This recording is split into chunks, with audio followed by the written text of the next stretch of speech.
Welcome to the deep dive.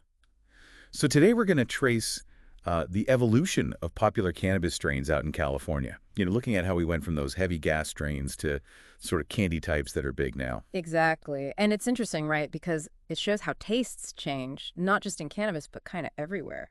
Yeah, definitely. We're using nuggnotes overview for this. And the mission basically is to figure out the key turning points, like what drove these shifts and what people wanted.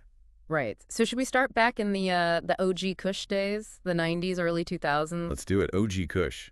It really set the stage for that whole California gas culture, didn't it? No, absolutely. It was a Chemdog and Hindu Kush cross, and it just defined that pungent, fuel-like smell. People like Josh D., Matt Bubba Burger, they were key in stabilizing it. Making it consistent. And man, it was dominant. Like, what was it? Almost 40% of the legal market by 2000. That's huge. Yeah, 38% for OG and Bubba Kush combined. People loved the potency, the heavy effects, those dense buds. It was all about strength back then, it seems. Potency was king.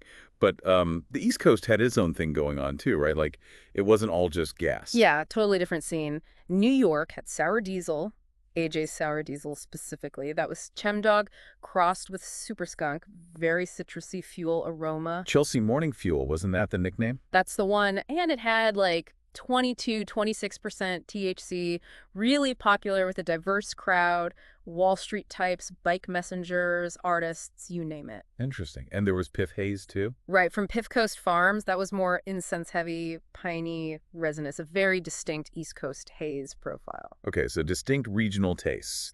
But back on the West Coast, things started changing again, early 2000s with the Perp wave. Mm-hmm. Granddaddy Purple, or GDP. Yeah. Ken Estes bred it, Purple Urkel crossed with Big Bud. And that brought in something new, yeah. Definitely. It introduced those sweet, like, grape candy terps. Those are the aromatic compounds, And, of course, the purple buds. Suddenly, color and sweeter flavors mattered. So Poop wasn't just a strain, it was like marketing. Visual appeal, different kind of flavor. Exactly. It paved the way for focusing more on the overall sensory experience, not just the heavy hit. Which kind of sets up the next big phase, the exotic era in the 2010s. And Girl Scout cookies. You got it. GSC Durban Poison and OG Kush Cross. Bred by Jigga, but really pushed into the spotlight by Burner. That's what kicked off the whole exotic weed movement. And branding became a huge part of it, too. Celebrity endorsements. Wiz Khalifa was big on GSC, right? Yeah, huge. It became this global brand, really. And then came Gelato. Ah, Gelato. That was the designer strain of the 2010s, wasn't it? For sure. Yeah. Sherbinski bred it, Sunset Sherbet, crossed with Thin Mint GSC, high THC, like 24-28%, but also this incredibly complex flavor. And it just took over. Pretty much. By 2018, Gelato and its offspring, think biscotti, mochi, lemon cherry gelato, were actually outselling OG Kush. It shows you how much preferences had shifted towards these newer, more complex profiles. Wow, outselling OG Kush, that's a major shift. So that leads into Zkittlez and the real focus on candy terps. Yeah, Skittles really cemented it. A grape ape and grapefruit cross from third-gen family, Tony Mendocino, Turfogs.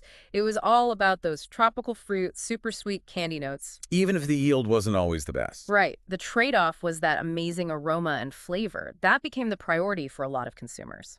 Okay, so that brings us pretty much up to date, the full candy era of the 2020s. Runtz was the big one early on. Runtz kicked it off, yeah. Yeah. Skittles X Gelato, #33, the first huge viral hype strain of this decade, really. And now we're seeing things like Permanent Marker.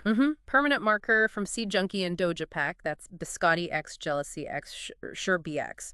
Super syrupy sweetness, really high THC, often over 30%. And these strains like RS11, Zope, Lemon Cherry Gelato, they come with premium price tags too. Absolutely. $60, $80 an eighth sometimes. It links into branding, exclusivity, the whole package. So fast forward to now, 2024. It seems like these candy gas profiles, Lemon Cherry Gelato, Permanent Marker, RS11, they're really dominating the market in California. They are. It signals a complete shift. It's flavor first now.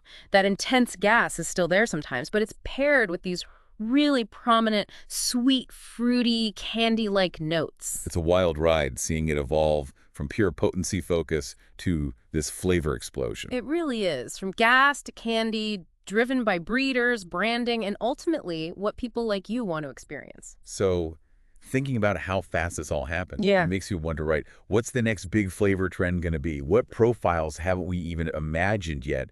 And, what's going to drive that next shift? Definitely something to think about.